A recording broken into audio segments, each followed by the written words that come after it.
Muy buenas noches, licenciada. Mi nombre es Andrea Michelle Tamayo Cortés. Este día en la asignatura del Derecho Constitucional me corresponde el tema de las fuentes del derecho constitucional. Para empezar, nos podemos hacer la pregunta de qué son las fuentes del derecho constitucional. Estos son los diversos modos o formas mediante los cuales se crean o se originan las normas constitucionales y que engloban tanto los mecanismos o procedimientos de manifestación de las normas como factores sociopolíticos que determinan sus contenidos. Podemos ver que las fuentes tienen diferentes connotaciones.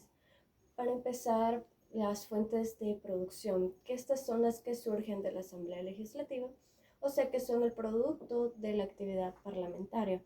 Son el conjunto de sujetos y actos a los que el ordenamiento jurídico atribuye la facultad de crear normas. Como segundo tenemos las fuentes de cognición.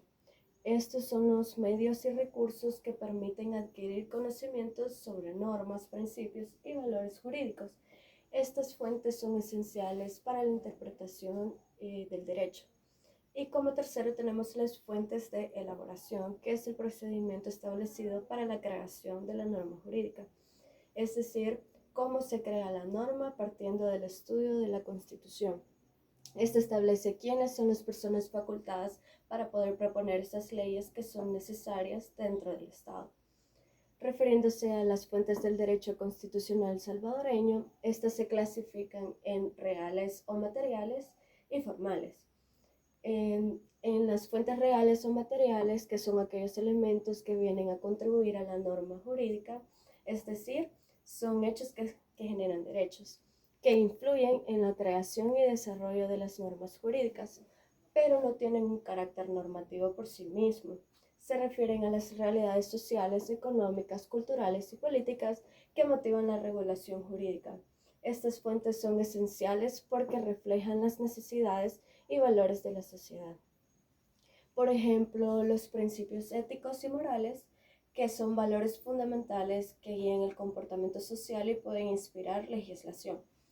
También tenemos los hechos sociales y económicos, que pueden motivar la creación de nuevas leyes o la modificación de las ya existentes.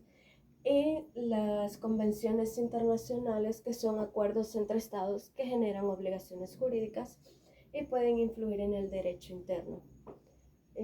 También las fuentes formales, estos son los procedimientos y métodos a través de los cuales se crean y manifiestan las normas jurídicas. Se consideran formales porque se refieren a la forma en la que establecen las leyes y las disposiciones legales.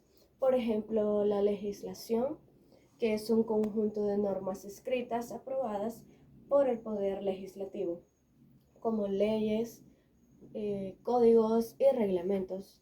También tenemos la jurisprudencia, que es el conjunto de decisiones y sentencias de los tribunales que interpretan y aplican las normas creando precedentes vinculantes. Y la costumbre, que son prácticas sociales que con el tiempo se convierten en normas obligatorias, como el uso de ciertas formas de resolución de conflictos en las comunidades. Aparte tenemos las fuentes directas o inmediatas. Estas son las que se manifiestan directamente en normas jurídicas concretas, es decir, que tienen un valor normativo y son aplicables sin necesidad de intermediarios, como la Constitución, que es la norma suprema de un país que establece los principios fundamentales y los derechos básicos de los ciudadanos, y los tratados internacionales, que son acuerdos firmados entre estados que generan obligaciones jurídicas. También las fuentes indirectas o mediatas, que son los elementos que no crean normas jurídicas de manera directa, pero que influyen en la interpretación y aplicación del derecho, como la jurisprudencia, que consiste en la decisión de sentencias emitidas por los tribunales, aunque es considerado una fuente directa al establecer su análisis y aplicación en casos posteriores, se considera una fuente indirecta. Y la doctrina, que esta comprende los estudios, análisis y opiniones de juristas y académicos sobre el derecho.